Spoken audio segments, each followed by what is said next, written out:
Ready to unlock your true potential and manifest the life of your dreams? Then I've got something super special just for you. Our mind-blowing self-love and manifestation courses.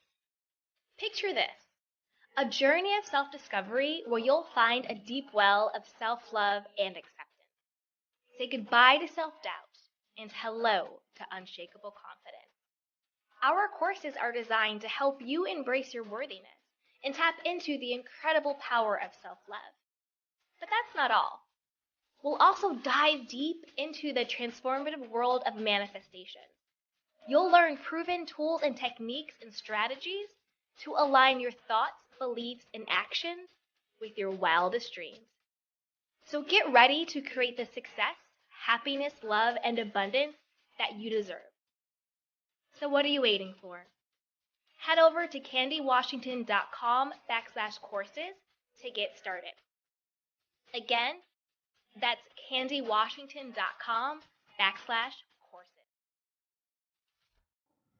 Hello, everyone, and welcome back. As always, I'm your girl, Candy Washington, and this is the Soft Life Podcast. So before we dive into today's episode, which is how to self-soothe yourself in order to, get your manifestations faster, quicker, and easier. And it's also just a really great self-care and self-love practice in general, just for you to live a more joyful, more stable, and more empowered life. So before we dive into the episode, if you need additional support, you can grab our free self-love guide down below. You can also check out our courses. We have courses on manifesting love, how to cultivate self-love, lifestyle design. We have a ton of great courses down below. Also join our Patreon community and shop our merch. So with that, let's dive in. So first, let's talk about what is self-soothing. So self-soothing is just tools and techniques that you use when you feel upset or you feel triggered or you feel bothered by something going on in your life. It's just a way for you to return to center, to calm down, and to regulate your central nervous system.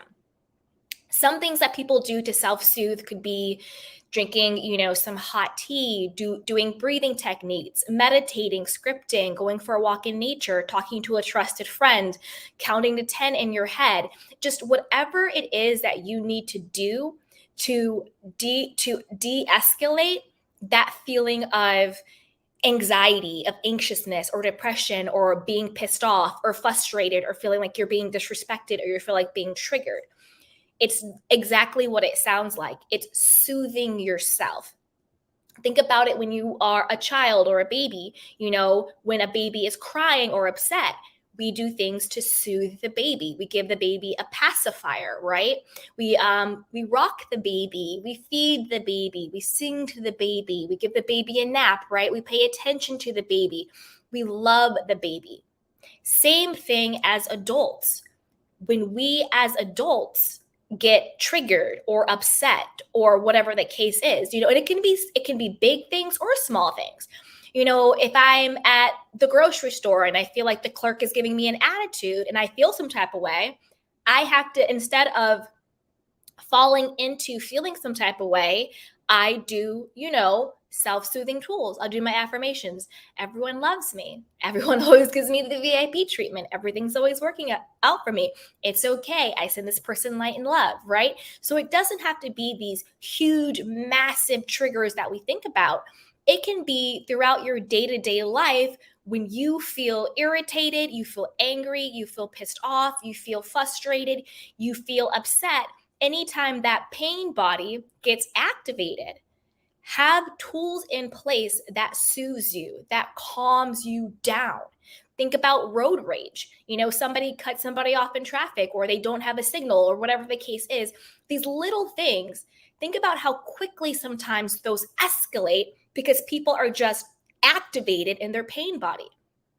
Instead of soothing themselves and calming down and being able to really have a healthy perspective, bigger picture, and step away from what's really going on, Same thing in your own life. Think about it. If you get caught off on your commute, how do you self-soothe if you're feeling some type of way about it? Someone may say something to you that you think is rude. How do you self-soothe for that? Or you encounter something that triggers a past trauma. That's something that you've gone through and now you're being re-traumatized and now you're upset and you're anxious. What are the tools that you have into place to regulate your nervous system, calm you down, and get you to a place of peace and clarity so that you can then respond to the situation rather than react to the situation? For me, I like to have a set of affirmations that I use for whatever the situation is. All is well, I am safe, it's okay, I let it go, or whatever it is. Get for you, personalize it. What affirmations resonate with you when you're feeling some type of way? Use them. Also, another thing to do is to hold space for your feelings when you're feeling triggered, when you're feeling activated, when you're feeling pissed off. Hold space for your feelings. Instead of just saying everything is good, all is well, if that's not feeling good to you, just hold space.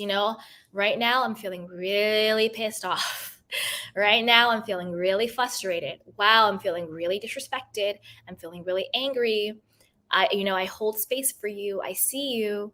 And then as you hold space for it, as you acknowledge it, it will begin to dissipate. It will begin to dissolve. Because just like as toddlers and babies, when we're activated, when we're crying, when we're upset, all we want is to know that someone is there. All we want is to know that we are being seen and heard. We want our mommy or our daddy or whoever to hug us, to hold us, to soothe us. Same thing with your emotions when you're being activated or triggered. It just wants to know that you've seen it and you felt it. So hold a loving space for it. This doesn't mean that you let the feeling consume you. There's a difference between holding space for it and being consumed by it. The reason why we hold space for it in a loving way is to make sure that we don't get consumed by it. So I can feel angry in this moment. I'm going to hold space for it. I feel angry, and that is okay. And then the more you calm down, the more it dissolves. Then you can get to a place of, I lovingly let you go. I surrender you to God. I surrender you to the universe, whatever it is. You just let it go, let it go, let it go, until you're able to then calm down and soothe yourself. But if you don't hold space for it in a healthy way, that's when people get blinded by their rage. Then you have people who are fighting in the grocery store, road rage, holding on to a grudge for 25 years because somebody said one thing to you one time and now you feel some type of way forever about it. Holding on to grudges and resentment, being re-traumatized over and over and over again. So when you self-soothe yourself, you're creating the space to let it go so it doesn't consume you. Just because you are angry in a moment does not mean you have to become an angry person. Just because you are triggered in a moment does not mean you have to become a, quote, broken person. I don't even like to use that word, but you know what I mean. Just because you feel disrespected in a moment doesn't mean you have to become a vindictive person, right? You are allowed to feel how you feel in the moment, but use your tools to self-soothe. Sometimes it's, I'm really, like, for example, I had some stuff going on yesterday and today. Just some stuff going on, okay? And I was just listening to affirmations and I was just, everything works out for me, everything's okay. But I wasn't feeling good. It just aggravated me even more. And so I said, you know what? I'm going to stop doing these affirmations. And in this moment, what would actually make me feel good? I was like, listening to one of my, podcasts that I like to listen to about, it's called British Scandal, all about these scandals. And so I was like, yeah, I'm just going to stop with the affirmations right now. And I'm going to listen to my podcast. I popped the podcast on, and before I knew it, I was laughing along with them. I was really deep into the story, and I was just feeling better. So self-soothing isn't just about, doing affirmations and meditating. Self-soothing is really knowing yourself and knowing what is it that I need in this moment to feel better, to calm down, to, self-regulate my own nervous system. So I can now take my power back. I can be clear of mind. I can have a healthy perspective, and I can start responding to things rather than reacting to things. The way that this plays in with manifestation is, of course, as human beings, we will get upset sometimes. We won't always be high vibe. We don't have to be. But when you start to ruminate in your mind on negative thoughts, on, worst case scenario, being vindictive, being angry, then that is what you consciously become. That's what you start to become, which is what I was talking about when you don't want it to consume you. And when it consumes you, then you don't have the space to live in gratitude, to live in the end result. You're consumed by feeling wronged, by being vindictive, by your anger, by your bitterness, by your trauma. And that separates you from being in the space to receive. So not only is self-soothing a great way to show yourself love and to take care of yourself, but it's also a way to remain on track when you are intentionally calling in certain things in your life. So for example, say you're calling in, a romantic relationship with, an ex or a crush or SP or whatever it is, and you see them post something on Instagram that, in the past might have triggered you. They're posting a picture with a pretty girl or a pretty guy or whatever it is. Instead of letting that consume you, and then you start thinking, well, I'm not good enough for this person. Of course they're going to choose this person over me, or stalking them online, or stalking the person they're with on Instagram or whatever it is. Instead of getting consumed by that, you can just say, you know what? A picture is a picture. It doesn't mean anything. I'm still going to get what I want. I'm still worthy and deserving and lovable. I'm still calling in my love or whatever it is, right? Or if you get an unexpected bill, say you're manifesting money in abundance and an unexpected bill come, instead of, spiraling, how am I going to pay this bill? Manifested doesn't work for me, all of this stuff, like I'm never going to make it, da, da, da, da, da, da. You can just say, you know what? God is my supply. I have enough money for all my bills are paid. I joyfully and happily pay this bill off, and I know where there's more money where that came from.